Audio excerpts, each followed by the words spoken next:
Well into his 70s, today Peter Moses is just as passionate about his mission as he was decades ago. That mission? To educate Indigenous people about all aspects of mineral exploration and mining, and to build relationships between Aboriginal communities, industry, and government. And he's very knowledgeable in terms of the mining industry. I believe he's essential in building relationships between our peoples and in the mining industry. Also building relationships with the government. I would say one of his greatest achievements would be really creating an environment where you had a very positive relationship between industry and First Nations. Peter's family has roots in mining that go back 4 generations to the 1860s.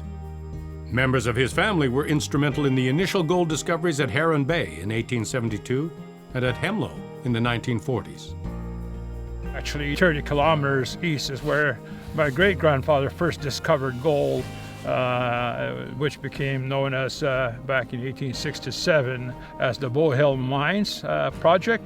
And here at the back end is the discovery of my Peter Moses Sr., my grandfather, who I was named after. His discovery was about 500 meters just north of here, where the Williams mine shaft is actually located on the north side of Highway 17. Peter was the first in his family to obtain a post-secondary education. His first career was as an instrument mechanic at the pulp mill in Marathon, Ontario. He was prospecting in his spare time. In his career, he optioned 34 properties.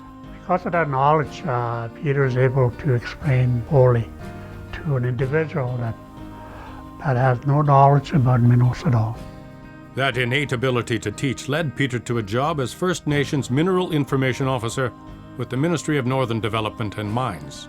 He traveled to 123 of the 135 Métis and First Nations communities in Ontario, developing curriculum and teaching prospecting courses to over 1,200 people. He would teach prospecting, staking, line cutting, mineral exploration techniques, geology, teach about the Ontario Mining Act, and that would be a full week session. Today he still teaches, but his focus is also on creating good working relationships between all stakeholders. He cares about the land. He cares about the community where he comes from. He cares about the people. I think there needs to be some very positive relationship has to happen so that we can carry on work together as industry and First Nations. Peter is optimistic about the future of the relationships he's building and takes every opportunity he can to network through industry organizations, bringing together community, industry, and government representatives.